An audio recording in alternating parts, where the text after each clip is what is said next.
Evening. I'm really excited that you're here, and I'm very excited to share this information tonight on this webinar, how you can transform your anxiety and insecurity and start feeling loved, safe and secure. So I'm Janine Beck from Janine Beck Coaching, and I am excited to be sharing this information with you because it's really helped me transform my experience. So I really appreciate the time that you've taken out of your busy schedules to listen in tonight. And I will do my absolute best to share with you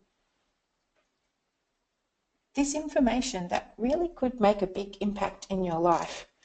And I also ask for your love and support because this is one of the first times I've shared this information with a wider audience. I usually work one-on-one with my clients. And so it's a real joy to be able to share and distill my story and what it is that I do to see if it can be of use for you as well. So let's get started.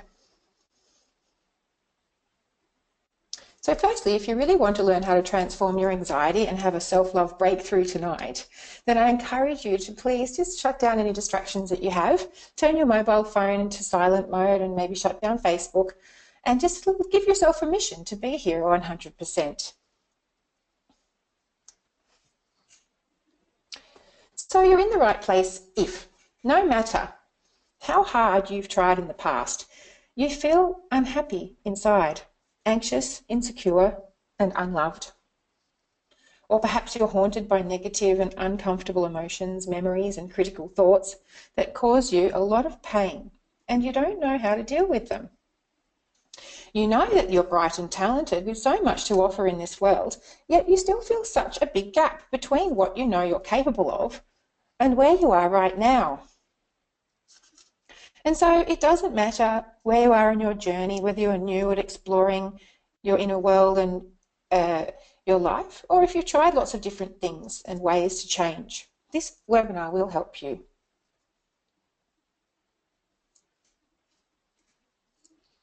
So, do you feel like you're constantly putting on a happy act outwardly, when inside you feel like such an anxious, insecure mess that you're really good at looking like everything is going great, when inside that's the last way that you feel? Are you trying endlessly to take responsibility for yourself and create your reality and use positive thinking, visualizing your goals endlessly, and really diligently doing the work on yourself, yet feeling so entirely deflated by the process and frankly, rather disillusioned by everything? Well, I want you to know that it doesn't have to be like this. The real problem is that you've been struggling to find the assistance that can really help you get to the bottom of your anxiety and uncomfortable feelings. It's not your fault that you feel confused about how to apply all the information out there in your attempts to feel better, and that leave you feeling even worse because you're still feeling bad. The problem with most of the techniques and processes out there, or even just your own common sense approaches, is that you've been not shown how to really understand the problem and how to change it. You've been putting a lot of effort into attempting to fix the problem and move forward with your life into new and empowered possibilities, yet inside yourself you have this inner turmoil and negativity, a whole bunch of painful past memories, and a critical inner dialogue that feels so debilitating and uncomfortable. These feelings reside in your unconscious mind, and unless you have been shown how to communicate at that level, you don't have an opportunity to change your experience where it really matters. And so what it means is that forging through with a get-on-with-it positive attitude and creative strategies is like trying to plant beautiful flowers and wondering why they aren't growing, because you planted them on a bed of toxic soil and weeds. Those negative experiences are alive inside of you, and you have to address what is buried underneath before you can plant the good stuff.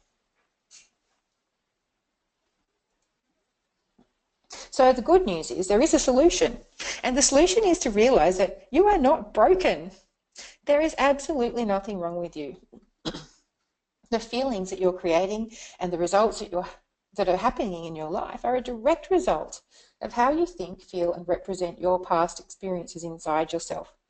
And these create the beliefs and ideas about what you perceive is possible for yourself in your life.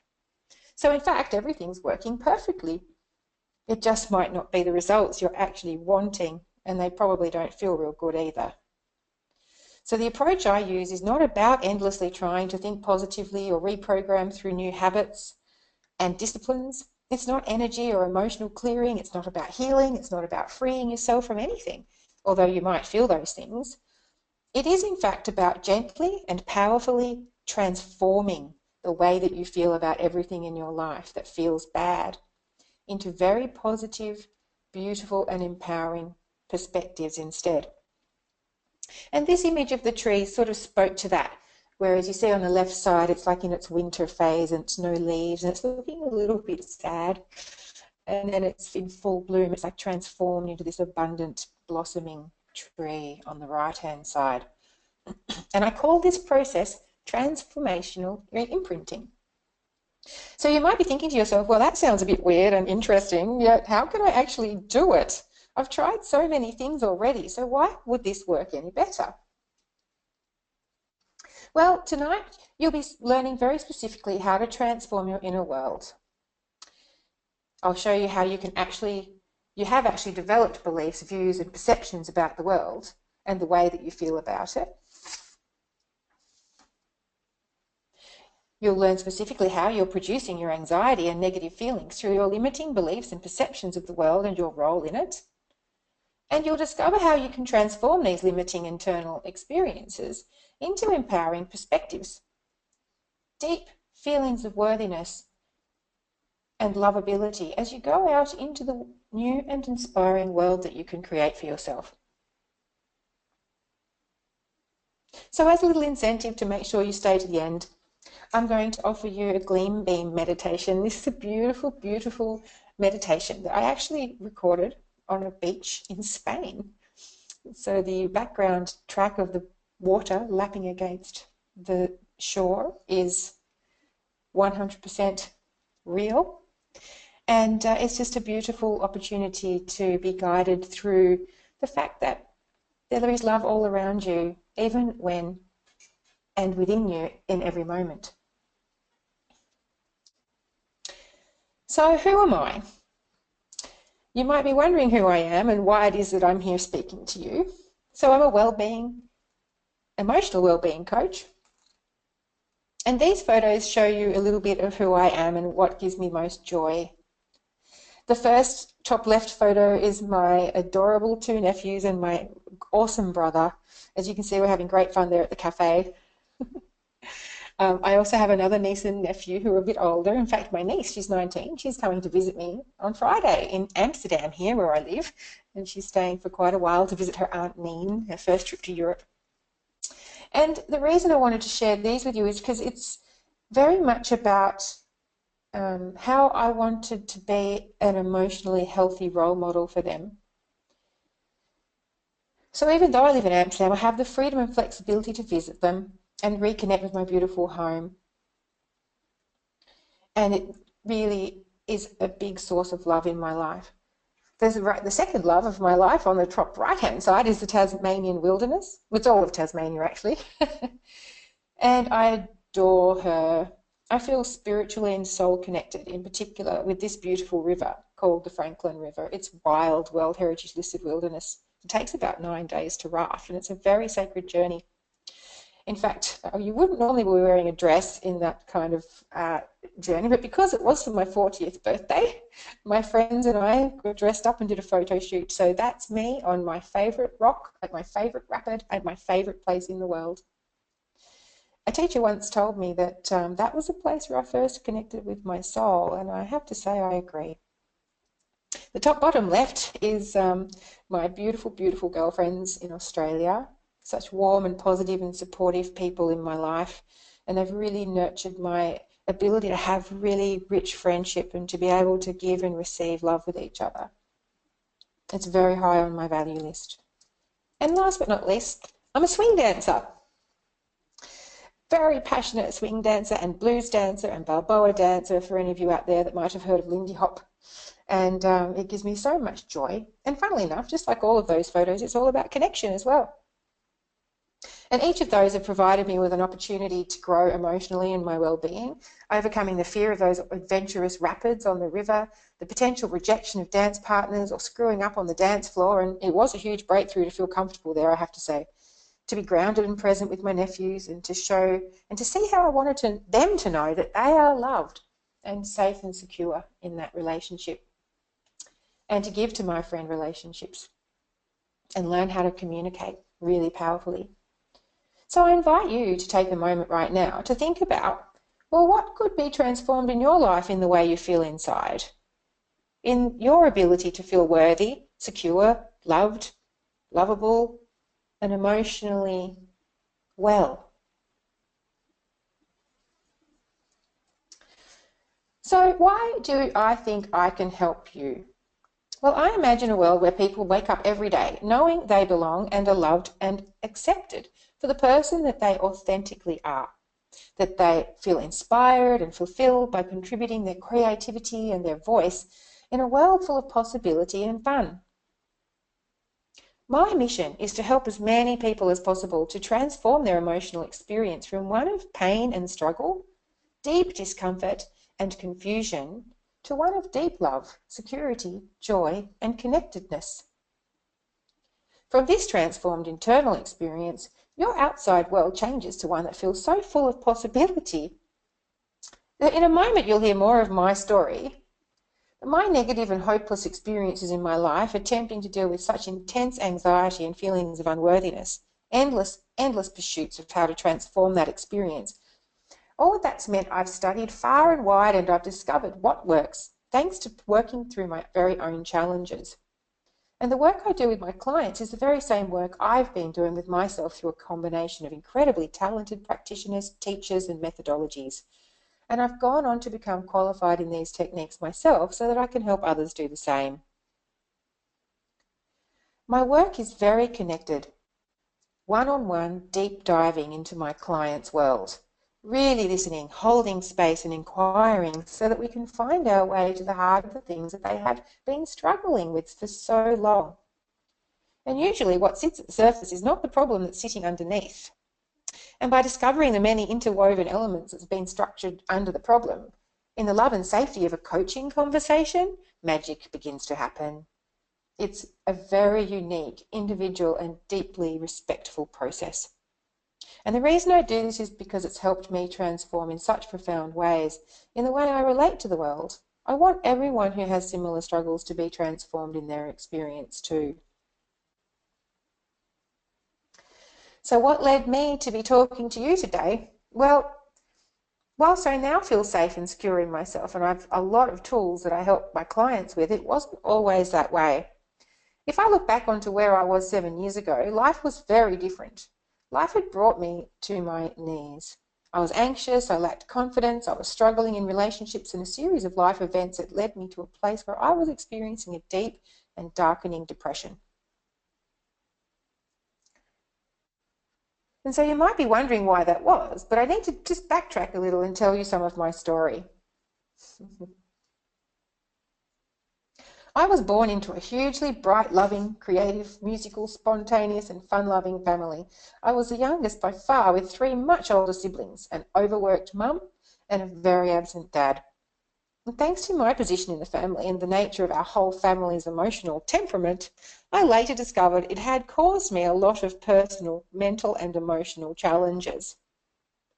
Yet, as a kid, I was like most youngsters, just growing up, I got on with it, accepting my reality and my family and the way that it was, and thinking that the roller coaster ride of my family life was normal.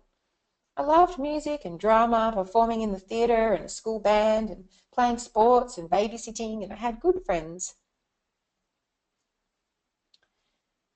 So I was confidently creating my life. Moving into adulthood, I went on to graduate with my commerce degree and I got a great graduate job. By the age of 23, I'd successfully worked myself up to middle management of 14 staff, all of which were very male and very old and understandably unimpressed that I was their manager. I saved $20,000, and by the time I was 24, I fulfilled my dream and I left my little island home of Tassie to go travelling and live in London, like a lot of Australians do. I love adventure, and I was super open to new things and very curious about myself. My work life in London was going great guns and I was earning great money. I had fantastic flatmates and friends, and I was reinventing myself and exploring the possibilities in such a big and exciting city. After 4 years of living in London and travelling around and about, I then embarked on the biggest travel adventure of my life when I was 28. I went to South America, 9 months solo with my backpack, trekking, exploring, writing a book and learning Spanish. It was a wild adventure that I was so hugely and significantly proud of. And whilst this photo is not such good quality, because all of my photos are actually tucked away in boxes in a shed in my house in Tasmania, I had to go scouring my Facebook pages for some very very bad quality scanned images. Anyhow, this photo says so much. There I am on the top of Sugarloaf Mountain, and that is slap bang in the heart of Machu Picchu. And this is day 4 of walking the Inca Trail. The pose I'm holding on the top of this world with the rest of the world at my feet is absolutely what was going on the outside. Strong, confident, and out there living my life.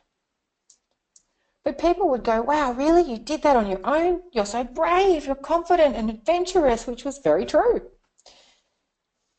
But inside, it was a completely different story. I felt totally insecure, constantly anxious, completely, utterly, totally preoccupied with what people thought about me, continually second-guessing myself in conversations, feeling like people were only hanging out with me or talking to me because they had nothing better to do. I really thought that if a guy was talking to me, especially a cute one, he was only doing so until he could find an excuse to get away from me. I thought everyone felt like that inside their minds. I felt rejected in my family and that no one had time for me or would ever really listen to me. I felt incapable of getting my voice heard and extremely unlovable and quite invisible. With all of the adventure in my life and the confident, successful exterior, I was deeply, deeply insecure and confused about not being able to create a relationship in my life. Men were a complete mystery, and I ended up in destructive one-night stands or just months and years of what seemingly was no interest from men that I could be interested in.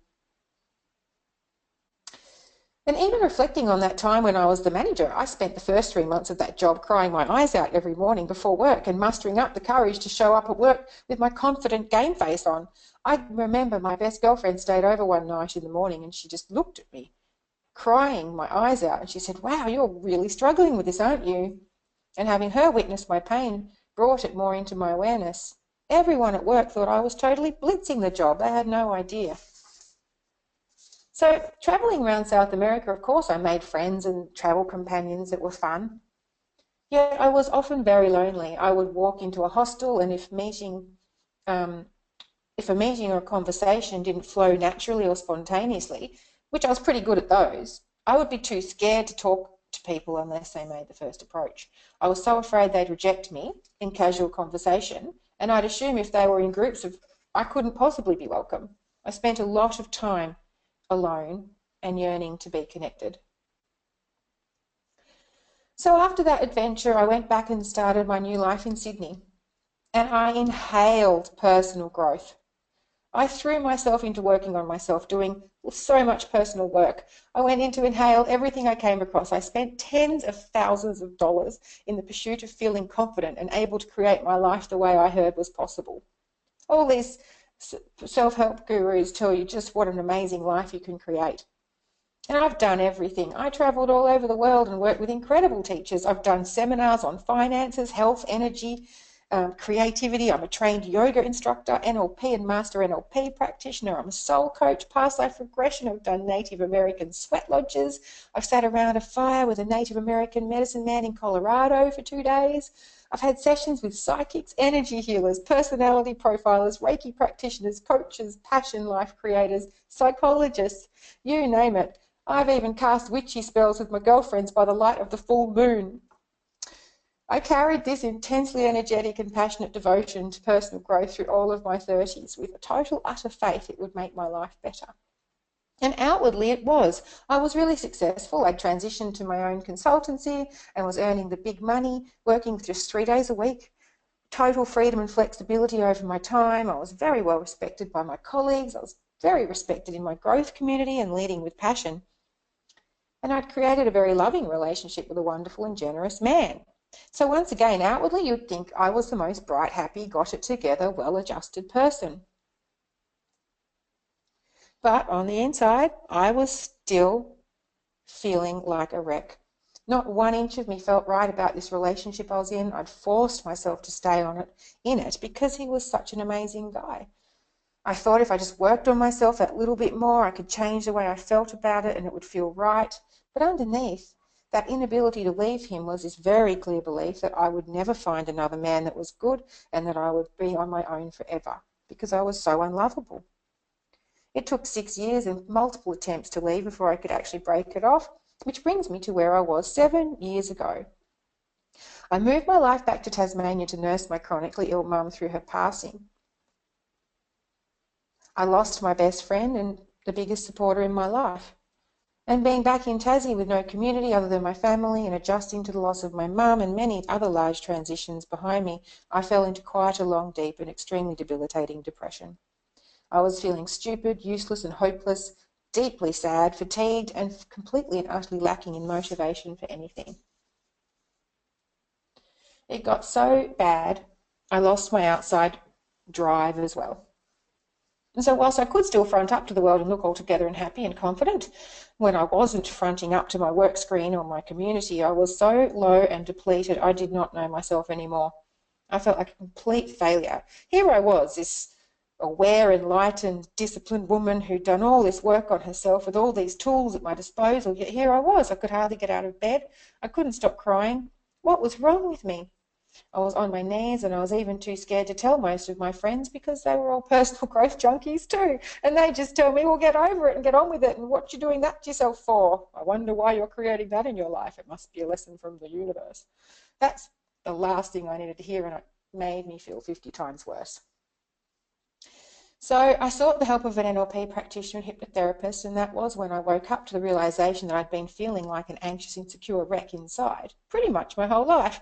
I had been completely unaware of it. It was just such the norm. The outside energy that had kept me going and pushing through and having all these amazing experiences in my life with my game face on had disappeared with all of the upheaval, and what was left was this reality of my inner world, and there was no denying it anymore. And through the power of the hypnotherapy, I did get to see that I was successfully generating my depression through my unconscious beliefs and mental strategies. I had a lot of shit running down in the background there that was not helpful. The knot in my stomach, the constant freaking out about what people think, the overanalyzing the crap out of everything in my head, trying to anticipate people's reactions, the excessively high standards I had for myself, the massive control I wanted to try and keep everything predictable, the debilitating fear of rejection, trying to please everyone, and be this got-together woman. I've got it together. It was the way I'd been feeling inside my whole life. And I hadn't been aware of it because it was just the way that it was. And then I looked around my family, my 2 sisters, my brother, my mum and my dad, and I thought, holy crap, they're all anxious, volatile wrecks as well. That's our family norm. So no wonder I was clueless. And so this personal growth work and positive thinking was just plastering stuff on top of this massive inner turmoil. And it was exhausting. And I was worn out. I just wanted to curl up in the fetal position and let the world disappear. So even with the help of the hypnotherapy, which was helpful, it didn't really quite crack it. However, during that time, doing the healthy strategies of being in that state, I was moving my body, and I was connecting socially, so I learned how to dance. That's when I learned how to dance, and it was a big light in my life at a time when I really needed that. And I was a natural at it too. But in the background, still constantly stressing permanently about how none of the men would want to dance with me and that I sucked at it. But fortunately, the desire to dance pulled me through that discomfort. And through it, I did meet a man that I ended up moving to Melbourne with, and then later Amsterdam with. And at first it was a light and beautiful relationship, but it didn't take long for its cracks to show. And an angry and volatile relationship just aided and deepened my depression. Add in a whole new country, and it just was a great recipe for disaster. So there is a nice moment here because I had a massive aha moment. Fast forward to my new life with my new man in my new city, seeking to find friends, my community, and I heard about this new technique, this emotional healing technique. So I went along to a new 2-hour demonstration, and at the end of the seminar, the presenter invited us all to find a happy memory. Go back to a time when you felt completely loved, safe, and secure. And I sat in my chair with a bunch of other people, and I racked my brain to see if I could find a time that I really genuinely felt like that inside. And after searching and searching, I really could not come up with a moment in my whole life where I could honestly say that I felt that way. And I was gobsmacked.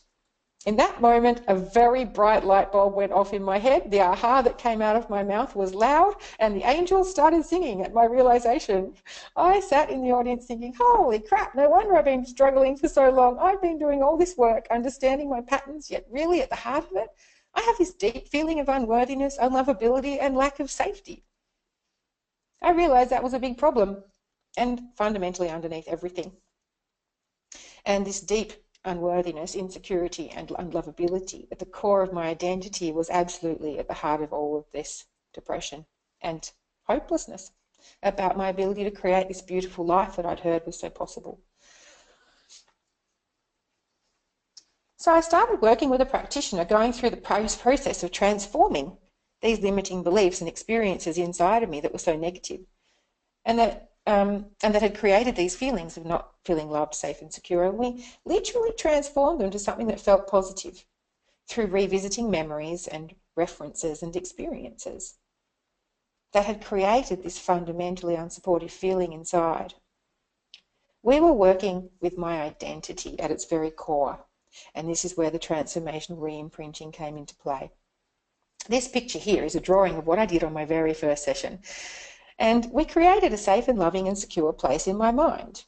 It wasn't even a real place. I mean, the place is real. You might recognise that. That's the rock. That's the rapid. That's my favourite spot on the Franklin River. And we just created this womb-like safe space in my first session. And it helped me just find a place inside where I could feel that calm and peace and love. And later on, I found myself standing on top of that rock, conjuring the water flow. And then later again, I worked with the memories of my mum and dad and siblings to create that feeling in my other references. But that came a little later. But the point was, I had started to build an environment inside my mind where I felt loved, safe, and secure. And the feelings of lovability and safety began to grow, and the feelings of anxiety began to diminish. And the work continued from there.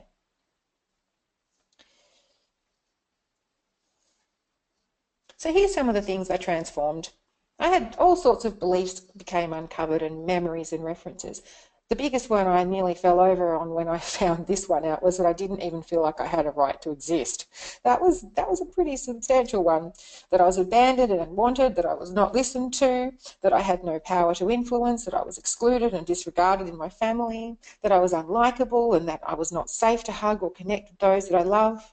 A big one was this expectation that men were just waiting until they could get away from me, and if I met them, and that was just a few. So working with a practitioner, I changed these beliefs and completely re-imprinted many memories. It was like it brought everything I'd previously learned, the books, the workshops, the hypnotherapy, the NLP, together into a way that worked so incredibly beautifully. And it helped me begin my journey to feel loved, safe, secure, taken care of, and like I matter. I started cultivating self-love and beliefs that supported me out in the world. But this time authentically and in a way that lasts, because it was at my core. I had such hope with my partner, and that is what brought me to Amsterdam. I used to use the container of the relationship to, see all of the negative things that it was bringing up inside of me, which I've heard is actually the purpose of intimate relationships. One of them, anyway. And then to transform them into a different experience, still hoping that that was the answer. But I did get to discover the hard way. We broke up last year. What is needed to be able to feel secure, worthy and lovable, and to choose and behave inside a relationship accordingly. I'd chosen a relationship that fit my point of view, that I was unworthy and unlovable. And once I healed those things inside of myself, it became harder and harder to stay in the relationship because it was a fundamentally wrong fit. And the way my partner was showing up was no longer in alignment with the view I had of what I felt I needed or deserved. And so it ended. With it came a humongous wave of relief and freedom. Which brings me to now, on the outside, I feel like this. Life is more and more like a big playground now. I mean, yes, of course, it's still full of challenges as life is. But I'm taking on personal challenges and stepping into a level of responsibility in my life I didn't know was possible. The fact that I'm even here doing this with you guys right now is a huge, big deal for me. And when I'm out in the world, I expect people to respond well to me now. That, of course, they would love to interact with me, and why wouldn't they? It means people are responding to my receptivity, to my love and my open-heartedness, and as a result, the world is a warm and playful place to be. Like when I meet men now, whilst of course they're not all falling over themselves and attracted to me, yet my inside dialogue is, well, why wouldn't this guy find me interesting or attractive? So knowing I'm worth it means I'm valuing myself and my services and expecting success, one happy step at a time. And I'm beginning to rest in this fundamentally safe and secure knowledge that I can and do create the world that I live in, which is the messaging that all those growth things in the past have been telling me. And I know now from this deep inner security and lovability that everything's going to be okay. It means that playing with all these fun tools for creating is just that, a fun and exciting playground of possibility. So I want you to know that it's possible for you too. So let's begin to explore your inner world and how you can start to make the changes that you really desire.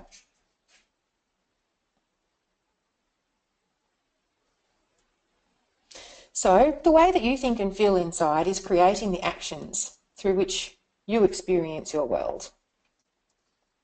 And this can actually be quite a confronting idea in some ways, because when it feels like it's happening to you and you have no control, it can be quite a confronting idea that, well, maybe I can take some control over this, especially when it all feels so overwhelming and uncontrollable. And so when you look at this image, which one are you? Are you the little kitten with this beautiful self-image of how courageous and powerful and wise and accomplished and majestic you are? Or are you the grown lion looking at this little kitten, feeling small, powerless, naive, clumsy and insecure in the world? It's so interesting how what you see on the inside reflects what you see on the outside. So I wonder which one of these girls is going to have a great time, and I wonder which one's not going to have a great time at all. One of these girls is telling herself inside that the roller coaster is going to be awesome fun. That's a great idea. I really want to do it again. And which one do you think is telling herself, this ride was a bad idea. Oh my God, I'm going to die. What if I fall out? This thing's going to break. I'm so scared. I'm not going to like this. And so which experience do you think each of them had? On the same roller coaster. One of them would have hated it, her stress levels would have been at an all-time high. The longer the roller coaster went on, the more confirmed she was in her knowledge that it's just a terrible, terrible thing to have done, and how wrong it was to get on there. And then the other girl, well, she's having an awesome time. She's full on all these happy hormones, loves every minute of it, and flooded with a big high. So are roller coasters fun or are they scary? It depends on who you are and what your perception is inside. Same roller coaster ride. So in fact, maybe you are successfully producing how you feel, very successfully. So I wonder, in which areas in your life are your perceptions creating your outcome that you don't want and that doesn't feel good for you? So let's take a little bit of a closer look. How are you producing those unwanted results? It's quite logical. So we all have experiences. So if you take this example, we've got this little girl who's being hugged and loved and nurtured and taken care of by her dad. And then there's another young person whose dad is not even there. And so what this does is it will create memories. So the memories are obvious are obvious in the first and second example. But then what happens is, because of the memories we have, we form beliefs. So in the first example, we might have found beliefs: my dad loves me, I can count on men to be there for me, men are kind and dependable. And then in our second example there, the beliefs that are there may have been: I can't count on my dad, he doesn't love me or care about me, he prioritises other things over and above me, and men I love will abandon me. And from those beliefs then come our identity. So they would grow into, well, in the first example, I'm loved and I'm lovable, I'm worthy of being cared for, I have my needs met and I'm safe and secure. And in our second example, I'm not loved or lovable, there's something wrong with me, I'm not enough, I'm invisible, I'm unattractive. And from that place then the thoughts come. So you meet a guy. In the first example, there's an openness. This guy's flirting with me. Oh, I like him. I hope he's not. I hope he's going to ask me out. But in our second example, there might be, well, he's only talking to me until he can find his first excuse to get away from me. That was my experience. And that, of course, produces feelings. In the first example, there's happiness, anticipation, and excitement. And then in the second example, there's anxiousness, disappointment, self-loathing, hopelessness. And they create sensations in the body. So what goes along with those things will be feelings in the belly or the chest or in the skin or in the throat or wherever it is that those sensations show up when you're having feelings, emotions. So then we have the actions that come from those places. So the first example, well, yes, here's my number, I'd love to go out with you sometime. There's an openness, receptivity, turn guys down guys who aren't good enough. And then in our second example there, oh, you're a loser, you just want something from me, cold shoulder. I couldn't talk to him, he won't like me anyway. And then we get the results. So one of our examples there gets to connect and be in a nurturing, loving relationship, and then our other one ends up alone or potentially in a destructive relationship. So you can see how we flow through those processes to come out from experience through to results. Now, when we're doing all this personal growth work out there, what tends to happen is, in therapy, for instance, is you end up getting to focus on the thoughts, feelings, and actions. So if you went to CBT in psychology, or you've read the books and you're getting a new mindset or perspective, you need to change your thoughts. Am I using distorted thinking? Is what I think really true? And then you ask to find things to challenge your thinking. Is it really reasonable? Is it accurate? Is it valid? Which is a very useful strategy. With your emotions, you might be asked to push your emotions down. Get over yourself. Get on with it. Hey, don't be a wuss. Come on, put on a brave face. Or in relationship with your feelings, when you're in relationship, the strategy they teach you is, well, breathe, take a step back, don't react, take a moment, and then communicate how you're feeling.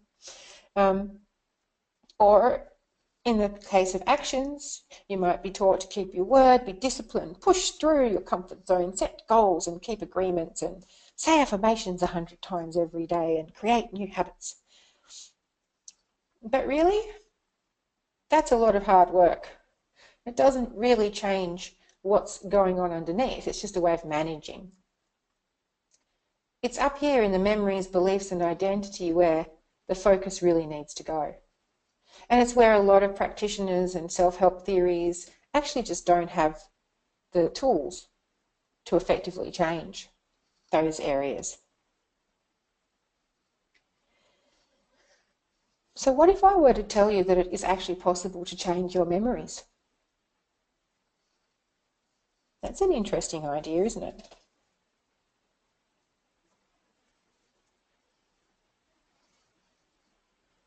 You can transform those limiting internal experiences into empowering perspectives, deep feelings of worthiness and lovability, no matter how painful they are. But first, let's just see how we actually do these memories in our mind and how we actually process our world. So I just want you to take a moment now. We're going to do an exercise. So I just want you to find yourself present in your body. Just find yourself in a comfortable position, bringing your awareness inside. And I want you to just take yourself to something in your life that's feeling a bit uncomfortable at the moment. I don't want you to choose some big, hairy, scary, like massive event that's been traumatizing you forever, but just pick something that's a little bit uncomfortable. It could be like a difficult relationship you've got in your life somewhere, like a colleague at work that bothers you, or a neighbor that annoys you, or something like that. Or it could be that you're feeling like stuck on or procrastinating about a certain thing. Might be something that someone said that you can't stop feeling bad about or playing over in your mind. Or maybe it could be something that hasn't happened yet that's in the future, like a presentation that you're stressed about giving, or a difficult conversation that you know you have to have with someone and you're dreading it. So just allow yourself to go to that scenario, whichever one that popped into your mind when I read through those possibilities. And just go there. And I want you to pay attention to how you feel as you go to this uncomfortable, bothersome scenario in your mind. Do you feel some discomfort in your body somewhere? Perhaps you feel some kind of discomfort in your tummy or in your chest. Or perhaps you feel a different temperature on your skin somehow, or a tightness in your throat. Just notice how as you go to that event you start to have certain feelings and sensations in your body. And I want you to begin to notice just how you know it's uncomfortable. And I'm going to guess that you may have a picture or an image that you've actually brought into your mind in order to represent this scenario inside. If it's to do with a person or a subject matter, do you see that person or the scenario?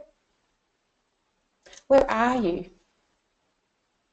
And as you see this, are you looking at yourself in this picture as if you're a third person or a fly on the wall, having that uncomfortable conversation or being annoyed by something or procrastinating or whatever it is? Or are you actually inside your body looking out of your own eyes? And just notice as you play with the way that you are representing that in your mind, how those two different positions might feel differently. You may also feel physical sensations. Maybe you can get a sense of a breeze. Maybe you can smell something. Perhaps you've got certain thoughts running through your mind about this. You'll have your own, and you can hear things too. Maybe you can hear things. You'll have your own very unique way of representing this particular scenario inside your own mind through the pictures, sounds, feelings, thoughts, sensations. And really notice how that makes you feel inside your body as you let it bother you. Very good.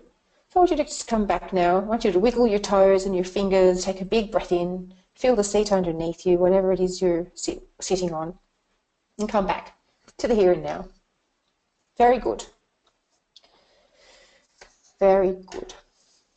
And I wonder, if you had a pet dinosaur, what colour would it be? Okay. So now we're going to do the same thing, but this time we're going to choose a happy place. Now, this happy place could be something that you already have as a reference in your life, or you can completely make one up. Some favourites, often people like to go to nature, whether it's mountains or the beach. It might be holding a baby for the first time, or petting a dog. Just allow yourself, or it might be me on my rock in the Franklin River. Just notice that you have a place that when you go there, it just feels good, feels peaceful, feels happy. And once again, let yourself really go and be in that place.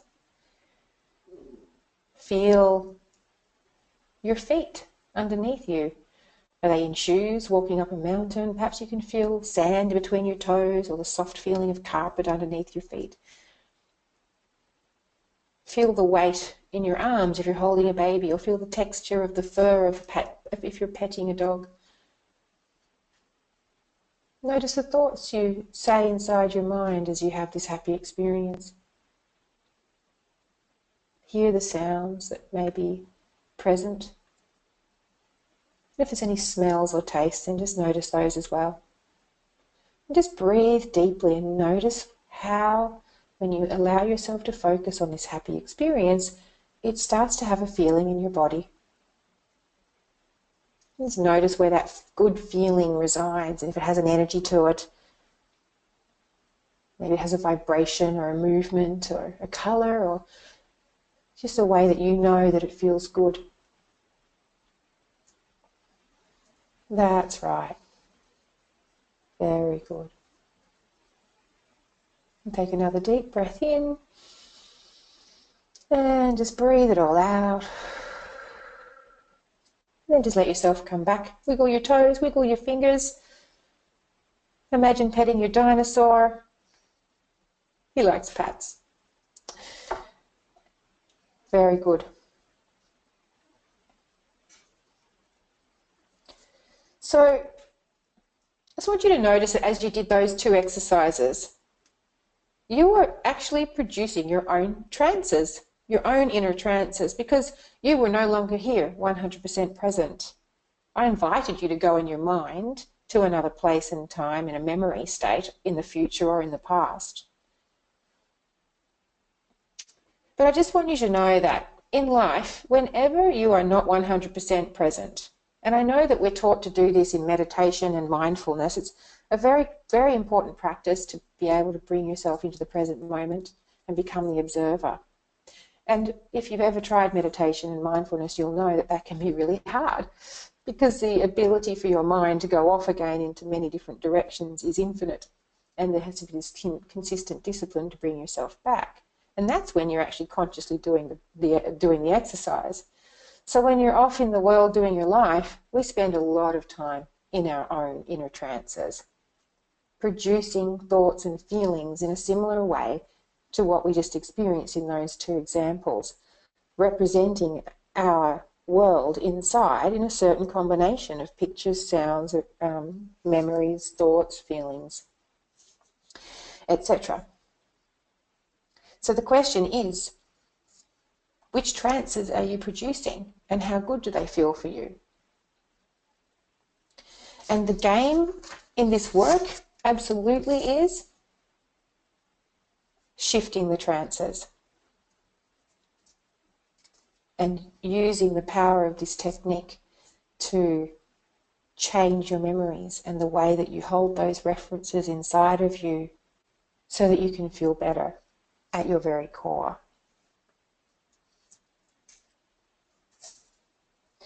Did you really appreciate the fact that how you could shift your focus really changed the way that you could feel so quickly when you were still in the same chair, in the same room and space and time?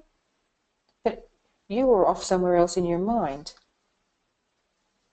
And that's what we get to play with as we do this work. And I am so passionate about this. I want you to know that you can create a loving and kind, peaceful world inside yourself if you start doing this work, even if you haven't had it up till now. This has completely changed my life. It is possible to go back to the memories that feel so bad and uncomfortable. And you can take even really, really uncomfortable memories and take the negative emotion out of them. And it's very respectful. There's no re-traumatizing yourself. There's no need to be really, relive anything that's really bad. There is a very gentle and respectful process that you can go through that will allow you to take those really challenging emotions out of your experience. And then from that place, you can start to create your memories to be what you want them to be in a way that actually feel really good. And that's when you get to build a new core identity for yourself based on memories that actually support you in the world and make you feel safe, nurtured and secure.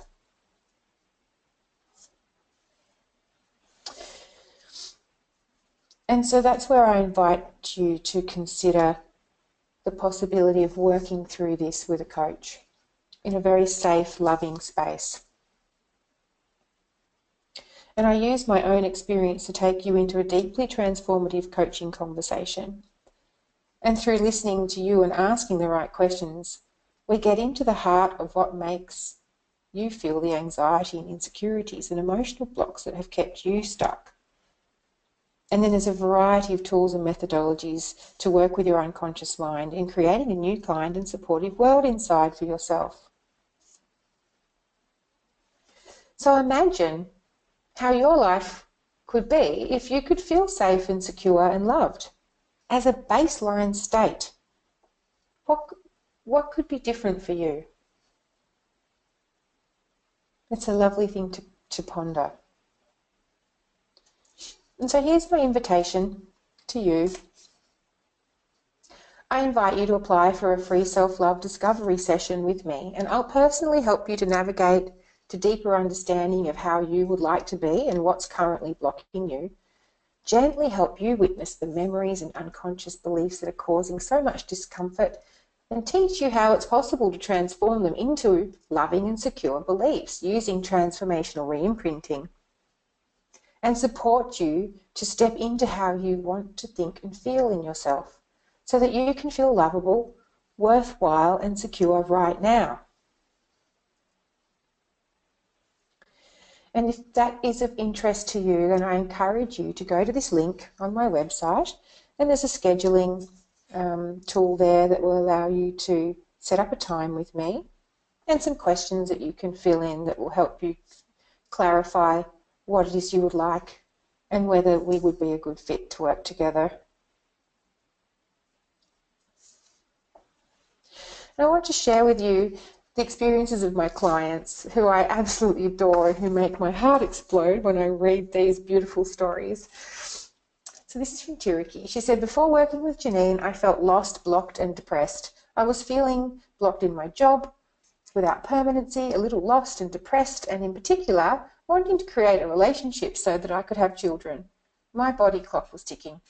And working one-on-one with Janine, I was amazed at the insights and realizations that with Janine's expert guidance and insight, we transformed things I'd not thought of previously, and it enabled me to shift substantially. I got my life back. I'm going to live my life how I want it, not wait for someone, and just live. Not let my life pass me by waiting for someone to do the things I want to do. I feel love for myself and my life. Thank you so much, Janine. And this one's from Dawn. We've been working together recently, and I'm so happy for her. She says, from feeling like a failure with debilitating social anxiety to feeling confident, loving towards myself and believing in myself. I've stopped seeing myself as a failure, as someone with no skills, no future and no hope, and I've become positive, happier, optimistic. I have self-belief, and I've started going into situations I've avoided for years, and it's good. I'm on the right track, doing the right things, and it's all starting to work out. Janine, I really enjoyed working with you. Thanks to your wisdom, you could see the bigger picture and help me connect the dots. You were encouraging, but never too pushy. That would have sent me running for the hills. You always seem to say just the right thing that I needed to hear to help me change my viewpoint. You gave me the courage to embrace the challenges and appreciate the little steps of progress I made along the way. I really can say I love myself now. I could not have said that before we worked together. Thank you so much. So once again, here's my invitation for you to experience a session with me personally. And there's the link again, janinebeck.com/self-love. And here, as promised, is the link to go and download your copy of the Gleam Bean meditation. And I'd love to hear what you think of it. And here's a summary of everything. So here's a link to apply for the session. I absolutely love questions and I really will value your feedback. So please, you're welcome to send me an email with any questions. I will answer every question. Or if you have any comments or feedback, you can also engage with me over at my Facebook page at Janine Beck Coaching. And once again, there's a meditation link at the bottom of the screen there. So thank you so much again for your time tonight. I know time is precious. I really appreciate you hearing my story, and I really hope that something that I've said connects with you and maybe gives you some inspiration or some hope that might be useful for you in your experience. And I really hope that I get to meet you. Thank you. Have a wonderful evening.